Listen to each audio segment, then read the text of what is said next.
Hi everybody, good morning in another Thursday morning, bright and early EMA session.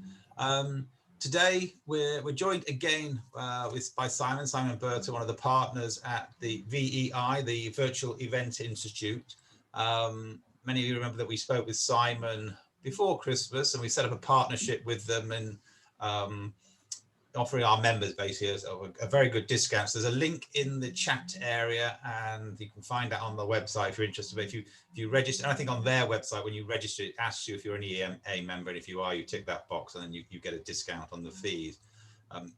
But Simon and a number of other very senior people around the world set up VEI towards the fourth quarter last year, and with the very sole purpose of helping people develop their skills and knowledge around what virtual events and how to think of how to approach them, what processes to follow, etc., etc. And what we're now going to do over the next 3 months is there's 9 modules in the program, and we're going to go quickly top line, have a chat with Simon about the three modules every month. And ask questions about them, dig a bit deeper and everything else. But I think the 3 modules that we're going to cover is introduce to virtual events, attracting your audience, and how to increase audience engagement in your event. So those are 3 modules that we're going to cover off on. So Simon, before we kick off, it's been a few months since we last spoke.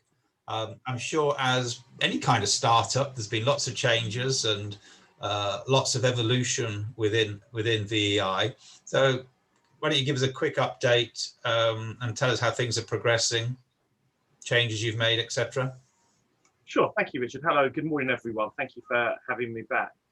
First thing, Richard, is there are now 10 modules, not 9. So we've added a module.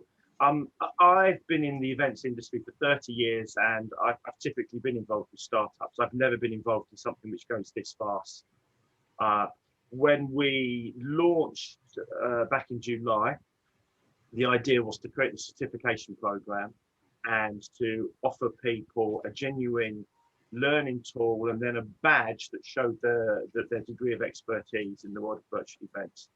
Since then, we've run some kind of virtual summit, which is a free to attend virtual event with some experts, people like Google and NBA, Facebook involved, talking about virtual events, whether that's talking about monetization or what the future will be or what a hybrid event might look like. We've continued to recruit specifically to the program, and we'll obviously talk some more about that in detail. We've launched an awards. And my background in recent years has been in awards, and I've never been involved in a launch B2B Awards, which has attracted so many entries in year 1. So again, the purpose of the awards is it provides you with such great case studies to share, such great learning. And we've also launched a bias platform, a tender board, where the event organizer can free of charge post their event requirements, and bids will come in from various suppliers and platforms on the market. So we've been busy.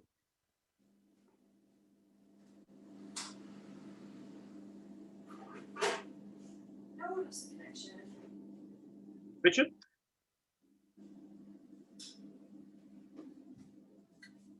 Richard, you're on mute. Sorry, thank you. Sorry, where was I? Yeah, no. How far has it spread? And because it kicked out of the US and the UK.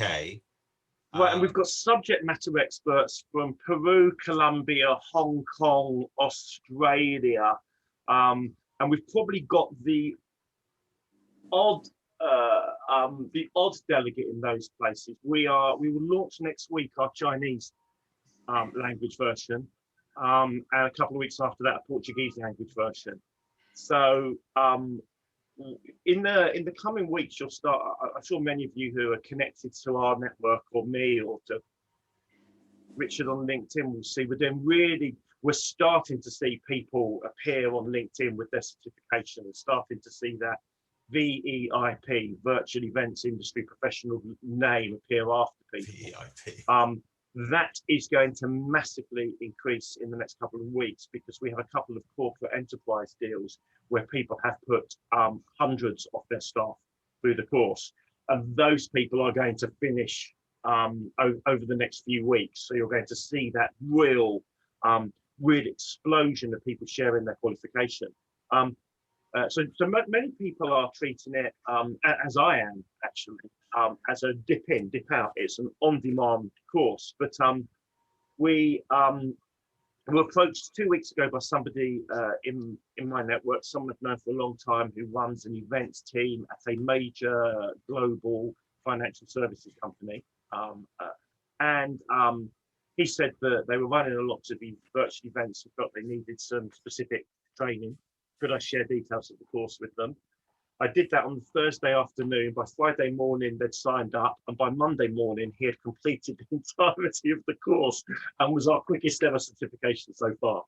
So did that kind of binge watching gamification of you get rewarded as you go through the course. His dopamine levels were off the chart. Yeah, I gotta say that's a bit like me binge watching a series on Netflix or something. Wow, that's good. So we've got how many? So you've got probably a couple of hundred people that are certified now, because I think when we last spoke, nobody had. Yeah, probably 100 to 200 certificated currently, and I would imagine that's going to break 1,000 in the next 3 weeks. Right. Okay. All right. Cool. Well, why don't we kick off with the sort of the first module? And we'll give an overview on that of where it is. So the introduction. Before I talk specifically about each of the modules is make a general comment about what the experience feels like, because of course I've been intimately involved in putting this content together and building the business, but I've not sat down and done this exercise of going through methodically as a delegate. So the first thing that struck me as an overview was that real benefit of hearing lots of different voices, different accents, different experiences, different pace of dialogue, all providing insight. But what was so interesting was that the way in which this insight echoed and complemented itself, matched up in terms of advice and guidance. So you might just like imagine being. It felt more like a kind of sixth form experience where you're still learning lots of subjects with lots of different teachers, and you were growing, rather than a university experience. Because these voices were, I've just learned that in geography. That's really useful to know in history. That kind of sense of matching up. That idea as well of the pacing. So I'm talking with animation and enthusiasm, hope, and energy, because that's how I behave in these kind of presentations. But that's not the style and tone of our presenters. It's really educational. It's pedagogical. It's thoughtful. It's paced. There's a sense that this content needs to be digested.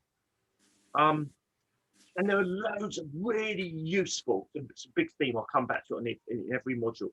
Loads of really useful self-paced exercises. So if you're kind of a flippity-gibbet like me and you want to go quickly, you want to learn quickly, they go, yeah, I've got that. What's really striking is the moment where the subject matter expert says, and now stop and download the self-paced exercise and think about how what I have been talking about impacts on the way you do this task on your projects. And I found that enforced reflection really quite really remarkable personally, because I think I do that on the hoof, and I really don't do it as diligently as I might.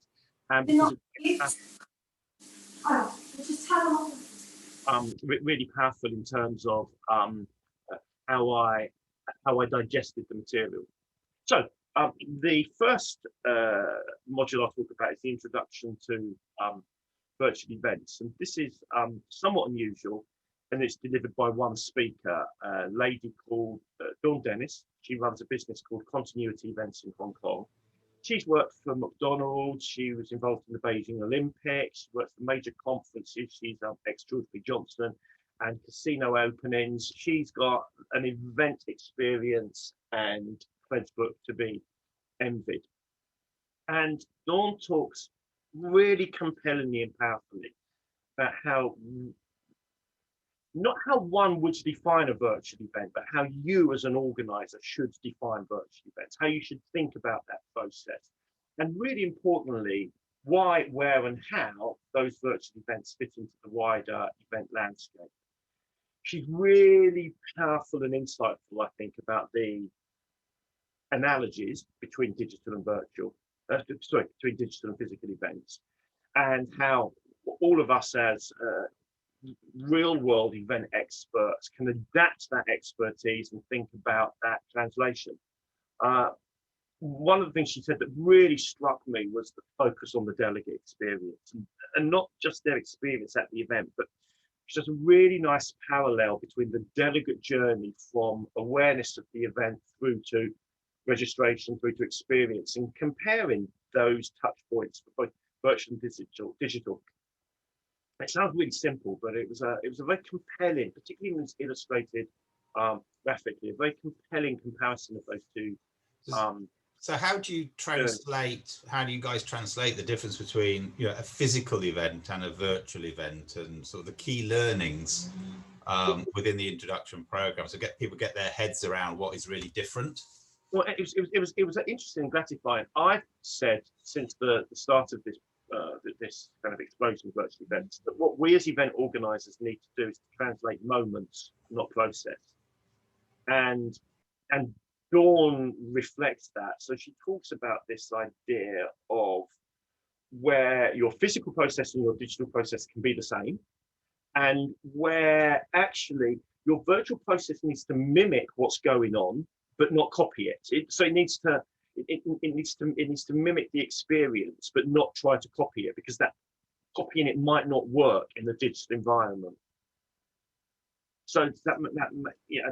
Yeah, and I think that is something that generally we've all been guilty of. Is the quickest transition is, okay, live is you're not able to do it, so then quickly thinking, okay, how do we do this in the virtual world? So it's that quick transition and replication, and that's. Well, and I would argue the key word here is translation, not replication. So when you're fluent in a foreign language and you translate, you don't translate word for word. You translate the sense and the spirit of what's being said, not the literal word for word. Yeah. No, what I'm saying is the replication was the panic of transition, exactly. And that's what we were doing. But now we have to move it to another level. And again, I've been talking like TV style production, presentation, like the news and stuff like that. So shortening it and. Yeah, the example I give, because it's personal, is when we put charity film awards online. But we all know what a B2B award ceremony looks like, and it's very formula driven, and you'd think that formula translates really well to a virtual event. But if you don't have lots of celebrities to interact, and you don't have people to deliver the envelope, how do you do the shortlist? And we sang it. We got Sam O'Neill from Song Division, who I'm sure lots of you know, and Sam sang the shortlist. And some people might do that in a real world event. I've not seen it done before personally. And our audience loved that. They wanted copies of when their charity name was sung. So we tried to get, what's the emotion? The emotion's when you hear your name on the shortlist, and we tried to ratchet that up in a different environment. Okay, so let's close off module 1, which is basically a general overview, a big picture to help people through their thinking and everything else. And what's your key takeaways from that module? Well, my key takeaways is that you need to think about your digital space and your platform in the same way you would historically thought about your venue.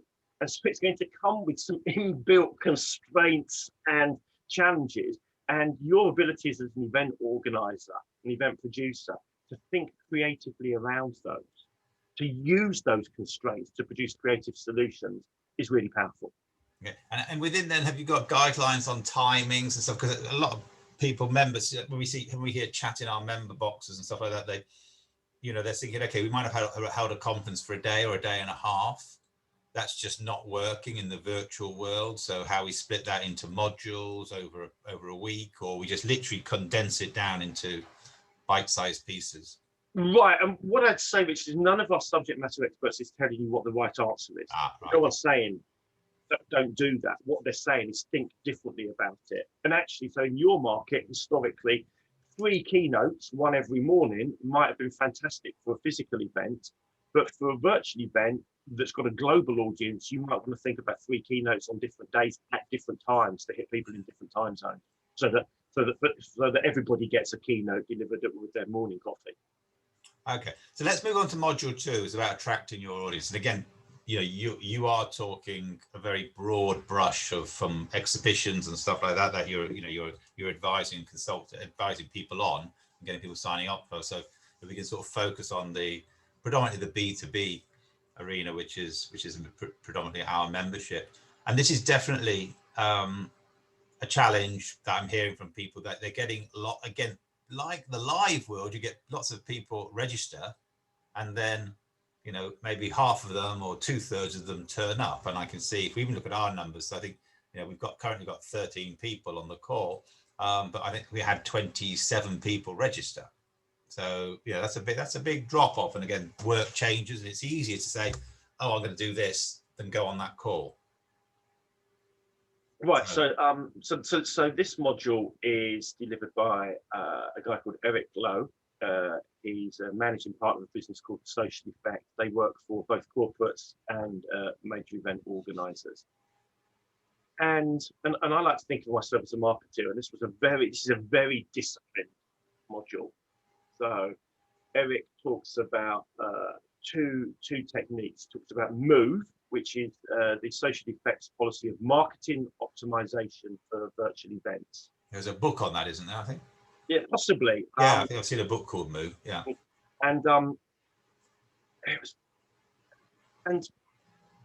again, there was one of the things I think is very striking about this whole process, and really struck me in this module, is we do a lot of these things, or we think we do a lot of these things as event professionals. Our need to do them diligently and at the max, because of that thing you're talking about there, Richard, that drop off is much intensified.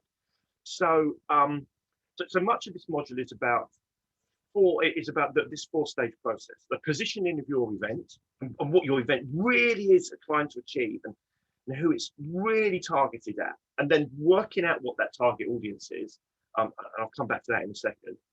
How you convert them, and a lot of information about how you stop that drop off, how you stop that registration drop off, and then the review of that, what Eric calls tuning. So you start the process again. I found the download materials for this really useful. They forced me to think about my events, and they forced me to think about the people who came to them.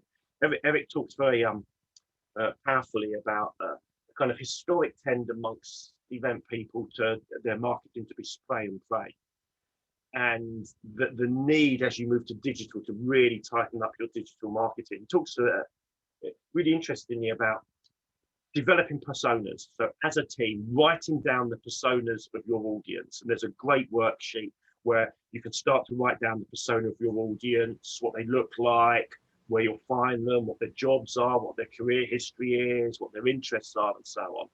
And he makes this really compelling point about, you might have 4 personas, drop one of them.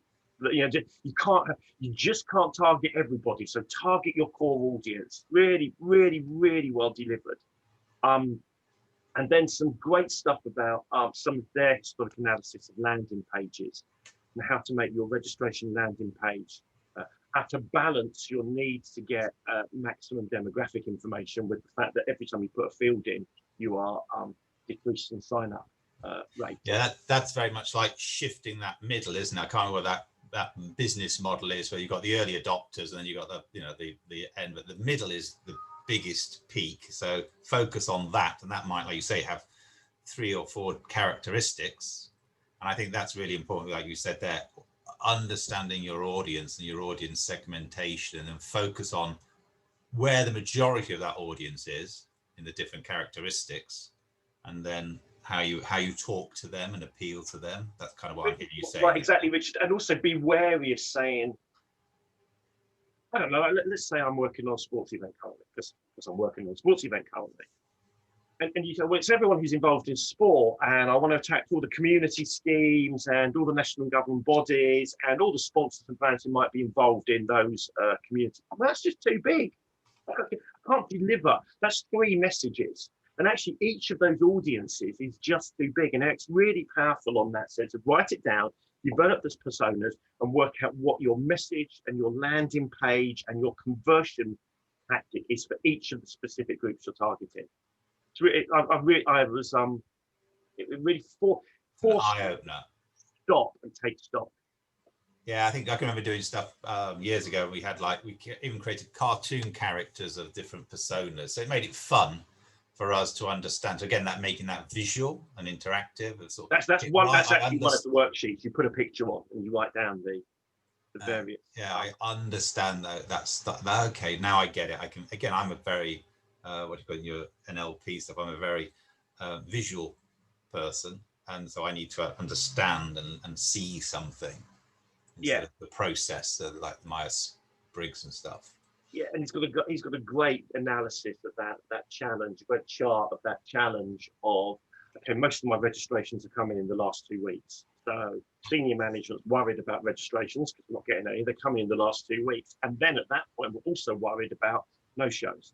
But he talks about how to address exactly those issues you were talking about. So I was really, in a sense, it's the first session where you're really digging down. And again, I came back to this idea. It was the worksheets were useful. This is educational. This is not people presenting. This is appropriately paced. It's thoughtful. It's methodical. You can stop. You can go back. You're asked to download the worksheets, and you download them. It forces, it's proper learning. Okay, so it sounds like that module it's very much a process or stages, phases to flow through. Yeah, Eric's teaching you a process for marketing your virtual event. Absolutely. Excellent. Okay, that sounds good. I think that's a big change. And again, guys, everybody who's out there listening, if you've got questions, or if there's a thing you want to dig down in, please type something in the chat, and I'll ask it to Simon. Or there's only it's a manageable enough group on the call, so put your hand up or wave a little flag that you can do through your characters at the bottom of your bar, and I'll bring you into the call. So what about audience engagement? So that's the big thing. Great, we can get them to the room, but we've got to keep them there now, keep them engaged, keep them involved. If we don't do that, they're gonna quickly disengage, disenfranchise, focus on doing other stuff. You can't see what they're doing. The screens are black. So that's again a big challenge. What we're doing in an event, is it the right thing for the audience, and are they getting value out of it? So that's again I think it's something we all struggle with. Right, and this module is much more, therefore, a bit more spontaneous and creative. There were 4 subject matter experts on this module. Stephanie Selesnik, who's a writer and presenter and trade show expert based in Las Vegas. Actually, her greatest claim to fame from my perspective is she used to work on hard rock tours in the 80s, which is my specialist subject. So when Stephanie and I are talking, we go off piste and talk about AC/DC and Iron Maiden and stuff. I'm young enough to remember some of those. Yeah. Old enough, should I say, to remember. Stephanie toured with them. So young. Claire Forestier, who's an event MC and presenter. Pete Wardell, who's a magician who runs a business called Brand Magic, about using magic to engage audiences. Pete was historically a street performer, and we've worked with Pete a lot where you're trying to gather that crowd. Pete has this mantra: make them stop, make them stay, make them laugh, make them pay. Street performance, and watching Pete do the journey from that performing magician into how you make that work virtually was really interesting. And then a lady called Ada Campbell, who's got an incredible pedigree and experience. So there's a lot in this module, and I'm not going to hope to cover it, but some bullet points that struck me. Really good insight about keeping intros and housekeeping short during the virtual event, like about people's attention span. Just say, so should we be trying to adapt our in-person events and agendas for our virtual events? Or no, I mean, actually, Stephanie makes a really powerful point, which is if your CEO or your association leader or whoever's doing that keynote speech is just terrible at this kind of stuff, at the camera stuff, just don't let them do it. You've got to, because if you let them do it, your audience will click away. Or isn't that down to training? Well, that's a big challenge, is that, you know, I mean, there's a training issue, but I mean, I think it's about management of that person, actually, whether that's training or putting them in a different context or giving them a fireside chat to manage. But you can't do the 40-minute set piece State of the Nation in the same way. Yeah. So they got to change and you talk about that as in, okay, slides, vocabulary. Not in this specific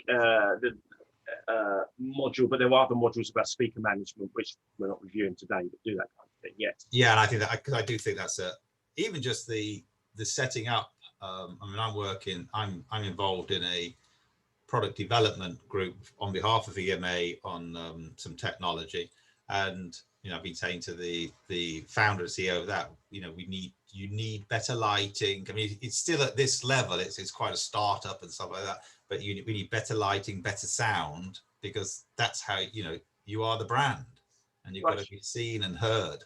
There's a really interesting, Stephanie makes a really interesting point about ditching panels in favor of quick fire rounds. Yeah.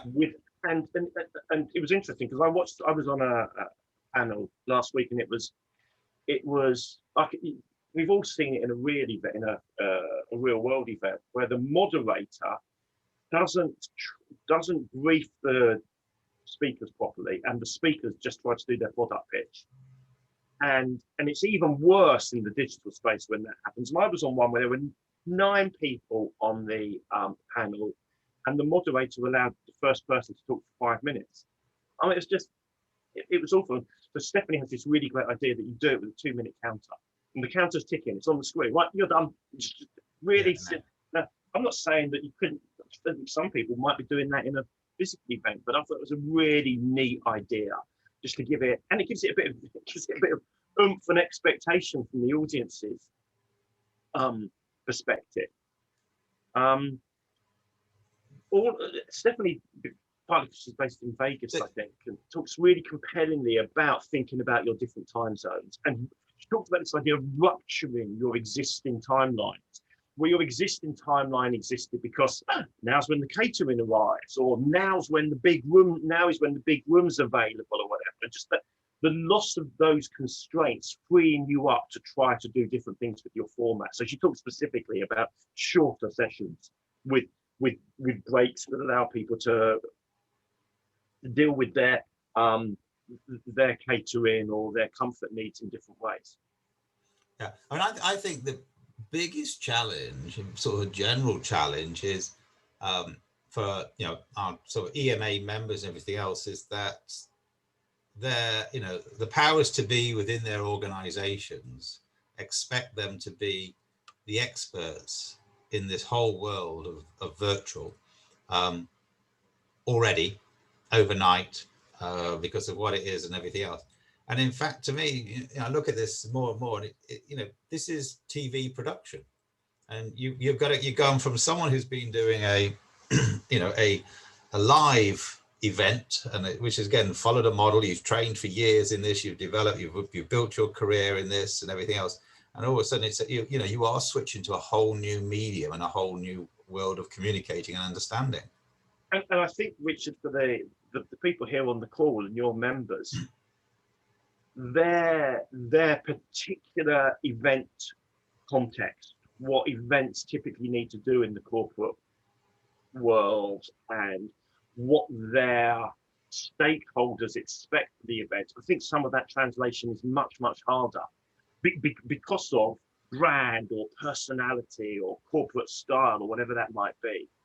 And there's some great examples in this increasing audience engagement about introducing fun. And I think that's, to your point about TV production, that's really important. How do you have surprises? How do you have a fear of missing out for some stuff that can historically have been quite dry, and where the catering and the gathering everyone together was used as the glue? Yeah, breakups. Yeah. Right. It's much harder to do. Stephanie has this really neat idea about a Trivial Pursuit game, creating a Trivial Pursuit game, but making some of the questions related to your business. So you're certainly not asking, what the highest mountain what the second highest mountain in the world is, but how many offices do we have in India, or how many staff do this, or what's the average production time for this? So make the gamification relevant to the corporate environment. I thought it was a really clever idea. Yeah, it's a challenge, and I think you touched there on the breakouts. Well, not the breakouts, but the coffee breaks, the lunch breaks. These we all go into a session in a plenary or breakout room. We do generally now. We realise that you have to break up those sessions, and those sessions are. That's the opportunity to just network with someone, have a chat with someone, talk about what you thought there and everything else. And again, a lot of the members talk about that is a big challenge, creating virtual networking, virtual interaction and everything else. And we are, as EMA, we are working with some guys on a new piece of tech. Well, it's not a new piece of tech, it's tech that's processors workshops, but they got chatting to us about and brought in a human behavioral psychologist around the whole thing of saying what you did in the real world is very different to what you do in the virtual world. People aren't going to just walk up to somebody and have a chat in the virtual world. They need something to do. So you need to construct that and focus that. And if you can bring people together to work, so where this is coming from is like what you're saying, gamification to a certain extent, but it's like bring them together to talk to each other in a workshop, and then they're networking. So you go from a big session to a small session, back to a big session, and have people engaged and working with each other on solutions and challenges. Yeah, what struck me around that specific problem, Richard, is I'm sure if we opened the conversation up to the members this morning, we discovered that everybody was addressing that in different ways already. But what we don't know yet is, because everyone has a different environment or context. So some people would do speed dating, some people would do hosted breakouts, some people would just let the audience manage itself. Other people would have hosts and hostesses who helped, or mentors who helped smooth that interaction. Well, actually, all of those things are possible on various platforms. It's just, to your really powerful point, we spent 20 years doing the old stuff. I keep saying I've got 30 years of experience was reduced to 30 weeks. So some of those resources need to be, some of those challenges are the same, but we used to know how to solve them, and we now need to think anew about how we solve those challenges. I've done in the last few weeks, I've been on virtual events that have approached that networking challenge in 5 different ways. Really interesting. And oddly, whilst on the one hand, those things were platform driven, they were also sort of philosophically driven. Like, what did the organizer want that networking to be like? Yeah, that's true. Yeah, just trying to help facilitate that and put it together in the right group. So, I have a very low threshold on time. So I've got to be doing something. I've got to be involved in something. I've got to see the value in something. Otherwise, my concentration level's like, wait, I forget that. I'm going. I've got something else to do that I feel is, because there's always a pile of stuff to do. Right. And that's why this whole sort of engagement is so important. And it's so much easier to click off and go somewhere else than, okay, I've traveled to this conference, or I'm here for the day, and even overnight or whatever, I'm here anyway. So I've got to, yes, this speaker's a bit boring, but that's just but you're there. My iPhone was yeah. I think we all have low attention spans. We just manifest them in different ways, I think. But I've done, I did the Web Summit speed networking. And to pick up on the point I made about Stephanie, the reason it worked was the countdown was absolute. Each speed meeting lasted 3 minutes. What's really interesting about it was, on reflection, and I think back about the half a dozen people I met, every single one of those conversations was, there was no serendipity. I didn't meet people I wanted to collaborate with. They were just 3 conversations, like being at a bar, a networking event with 3 people who nothing went further with. But because it was 3 minutes and the way the next person appeared, and there was a kind of moral commitment to stay with it, plus the dopamine hit of it was, it's the next one, it's the next one. I said, when I started that journey, I thought I'd do a couple of these, and I did 6. Yeah, so it's even more focused. It's like elevator pitches then, isn't it, really? Yeah, but it was speed networking, and the countdown clock's was going on that platform. Oh, I see. And then you get moved on to your, So the next one, I think Clubhouse, for those of you who have been to Clubhouse, I was very cynical about Clubhouse. I got invited last night to join. I think Clubhouse, this is a personal take. I can't see how I would, in my businesses, would use Clubhouse as broadcast, but I can see how I'd use Clubhouse as to mimic that serendipitous conversation at a bar after an event or over coffee at an event. It was fantastic at that. I was taken aback by how powerful the audio worked when you stripped out the video, and the chat flowed much more easily. Yeah, and you can dip in and out of those conversations. So I got a couple of questions coming up in the chat bar. So go on here. You spoke around analyzing the audience persona. What are the key event elements that you would then look to tailor to apply to that audience? Well, with that's really key advice. That session about persona is just about the marketing of the event, not about how you adapt that to the production of the event. So to be clear, in that module, that worksheet is for marketing terms. But I think it's a great point. And actually, if you're thinking about this as a journey, taking that persona and start to think about how you would apply that in terms of the audience engagement and so on, starts to become really, really powerful. So to the point you and I were talking about, do you need a coffee break? When should the coffee break be? People got childcare needs that you need to factor in. Are there ways in which the different levels of seniority actually need different content? I think that was one of the really things that struck me. I think so often in traditional events, I think this answers addresses the question. We go, this event's about this, and so this content ought to be interesting to everybody, but it's not. That content needs to be niched and delivered at the appropriate level for the right people. So having got that persona, I think you can then start to think about how you apply that to the audience engagement for your market, for your role. The great use of the worksheet. Yeah, so you could have, if it's the platform, but there's sort of 7 or 9 personas, and like you say, okay, consolidate that into 3 or 4, but you could look at the whole group of different styles of personas. Right, and persona sheet. Yeah, then okay, but if we then look at our audience, generally our audience is made up of these 3 or 4 personas. Now let's focus how we build our content and our comms to that group.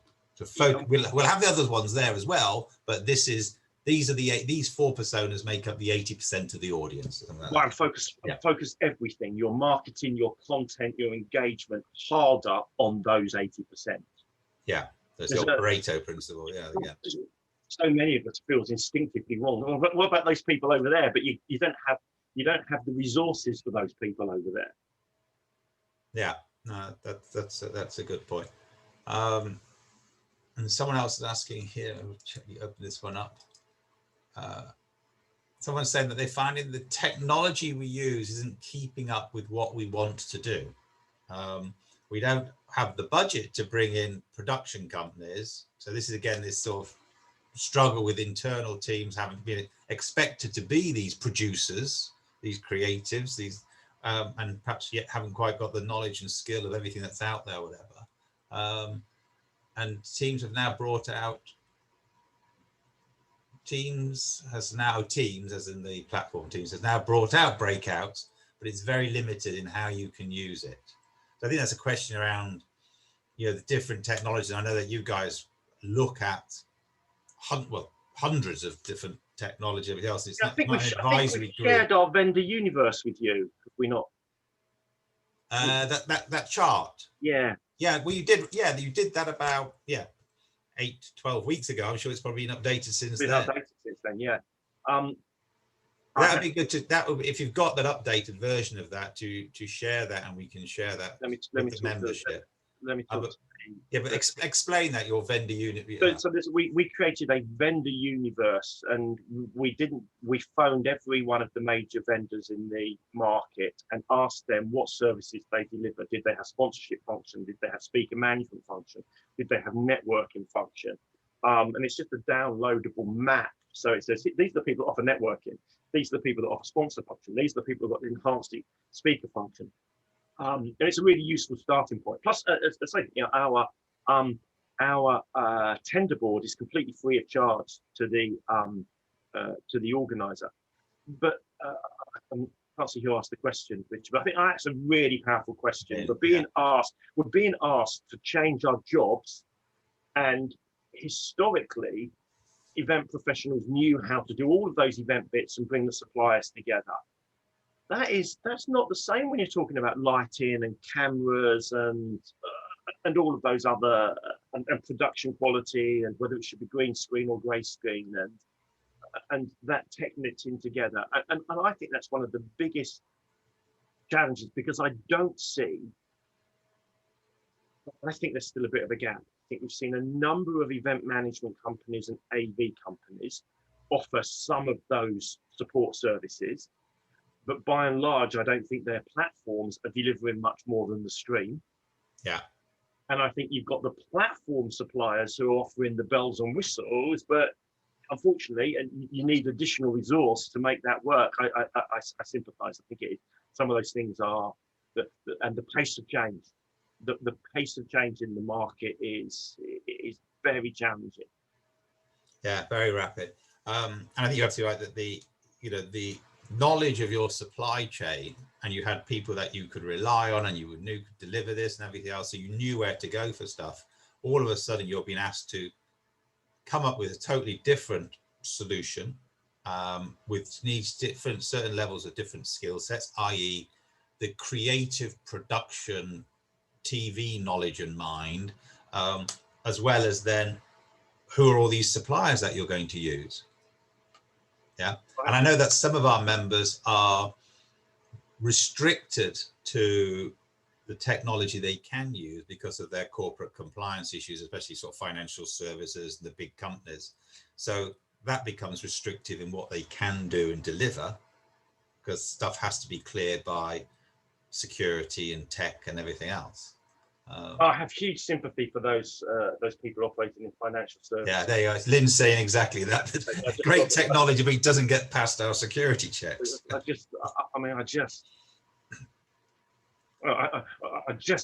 don't know how to address that, other than at some point either a tech is going to arrive and gets past the security check, or some of those organisations will loosen some of their requirements.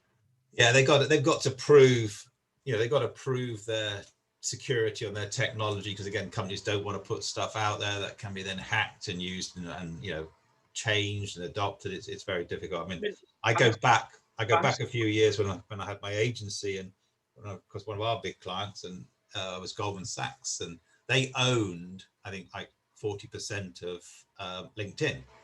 They weren't allowed to use LinkedIn as a company, which was like quite strange. But again, because it was, they just didn't want that access on people's computers and everything until they got their security.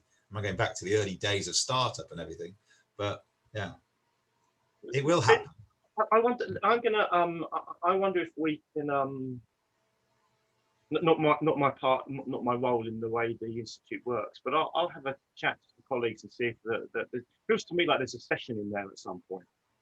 Well, I think there's definitely a process of making sure that these, the companies that are now offering stuff, that there are security checks, not a physical security check, but we need to know, we know what the different things that they need to have passed and boxes they tick, which would then fast track that, presenting that into internal security, as in tech security. So they've got their ISO, whatever it is, they've done this, they've done that. Here, these are a few of the people that they're working with. So they kind of can say, okay, right, there's a level of trust. Yeah, let's put this through. Boom, boom, boom. Yeah, okay, we could use that. And you can't use that one. That business has been running 2 weeks. One of the things we all have to get used to is, of course, that they're going incredibly fast. I mean, who in this call had heard of Hopin a year ago? Yeah. And 2 billion valuation. 2 billion valuation on a company in our space that I'm guessing 99% of us had never heard of before. So you know, they're going quite fast as well. Yeah. Well, it'll be the agile businesses that are able to use them. I mean, we were on Mice Book yesterday. We were on Wonder, which is a great networking platform, isn't it? Yeah, which you can move from one table to another and stuff like that. I personally think it needed more structure to it, because it's like you drop into a room and say, oh, hello. And it's like you either start the conversation again or you're butting into a conversation halfway through. So it is like, at a bar or a reception, hovering on someone's shoulder until you're sort of drawn into the conversation. But I would like to see more structure around posts on each table. Yes, yeah, that's what I would be doing. But that's a whole bunch more work you didn't have to use to do.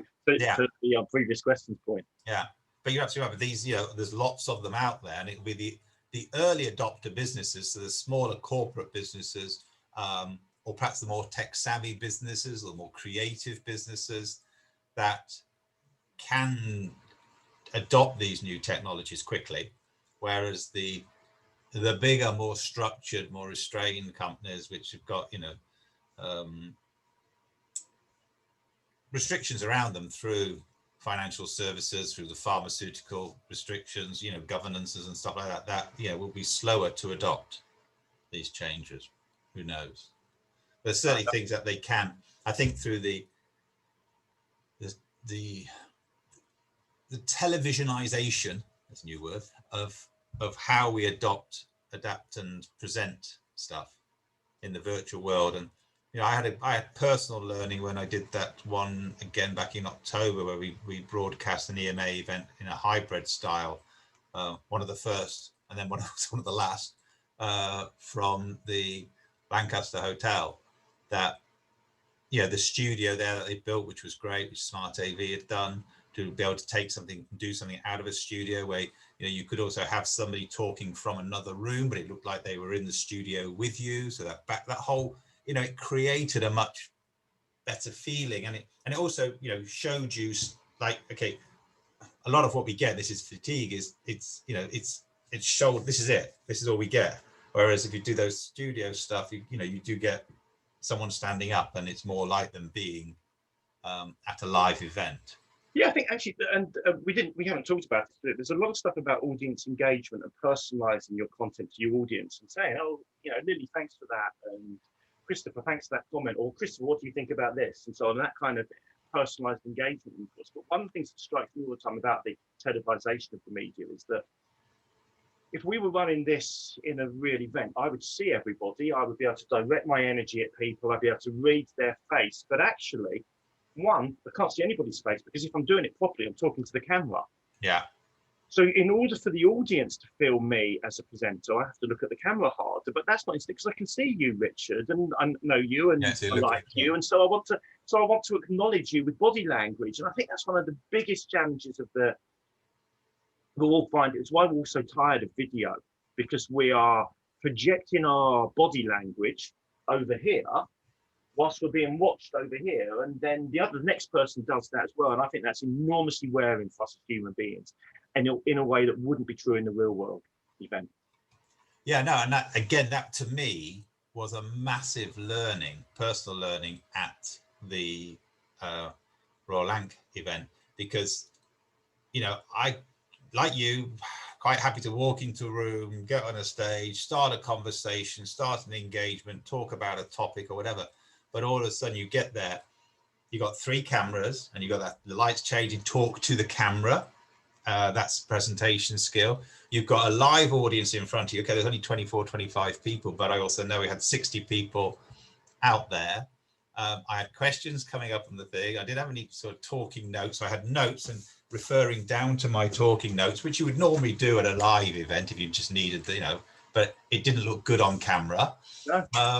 And then you have an earpiece in with someone say, right, going to go to camp 3, going to go to the, it's like, Jesus, my head was fried. I felt physically sick after it. Yeah, and it's a weird thing. We're all different. You know, I've spoken on stage to thousands of people and I don't get nervous. The camera like this, the adrenaline changes. I've been very struck, and I don't imagine it's true of the Event Marketer Association members, but the events I've spoken at in recent weeks, the increased degree of speaker management needed in order to make them run smoothly. Again, to the point that was made earlier about the increased and changing workload and the lack of support. You've got to make sure your speakers are rehearsed. You've got to make sure their setup's appropriate. You've got to make sure they can log in. Does your technology have a green room? How do you introduce them from that to the live stage in a way that doesn't feel funky? There are a myriad things that in a physical environment aren't a problem. You're standing on stage, I'm off stage, you say, ladies and gentlemen, welcome to stage Simon Burton. I know how to walk, you can see the lectern, I walk there, I shake hands with you. It's like, what is there to do? Doing that in the digital environment, well, 1, it's different on every platform. Yeah. And 2, I don't know how to do it. And there's no one here helping me. Yeah, no, that's what. Well, I do think there's a good opportunity for companies to, you know, set up a coaching program internally, or have it where, and again, these senior people have to listen to this. Say, look, we need you to do a few hours of advice, of coaching. Here's some good examples. Here's some bad examples. You know, this is how, you know, again, how you dress, how you look, how you appear, all that sort of personal brand and corporate brand reputation. But like where you look at the camera, how do you engage with an audience that isn't there? These Right. TV presenters, newscasters are absolutely brilliant at it. Absolutely brilliant. And we can now see that value of how they do it. Well, and also the TV presenters, when they're interviewing you, their ability to look like they're listening to you, the interviewer, and they're paying attention to what's in their ear. They're not listening to a word you're saying. All right, guys, I think we're gonna, is there any more questions before we sort of wrap this up? I can't see anything coming in the box. But you know, Simon, thank you very much. Thank you for having me again. Don't jump off everybody, because I just want, I've got one little reminder, one little thing I want to ask people. But it's good. We'll keep the dialogue going. We'll have another conversation in a month's time about the next 3 programs, and we'll learn again how to present these better and everything else. To membership out there, we're just about to start. We're going to put it in a email this week, but we're looking to develop a working group on sustainability. There's a lot of discussion with this in the industry. We have talked about it many times about how we look at sustainability going forward, and it's something we shouldn't be allowing to, you know, fall away in this time. I think one of the great things is, you know, the benefits of COVID is the planet has had time to breathe. And I think we've all benefited from that, and we'll see that, but we need to be looking at that, and we're looking to create some cross-industry discussions around that. So I'm looking for a couple of people who are passionate about sustainability, who do corporately have a big you know, direction on sustainability, who would like to join that working group. So please, if you're interested, email myself or Priya or both of us, and we'll start that conversation going in a side group. Thanks again, Simon. Thank you very, very much indeed for your time. Great to talk to you again. I think next time we're going to have you playing one of those guitars. You can sing it through. Rock and roll days, my friend. Rock and roll. All right, guys. Thank you very much. Thank you, everybody.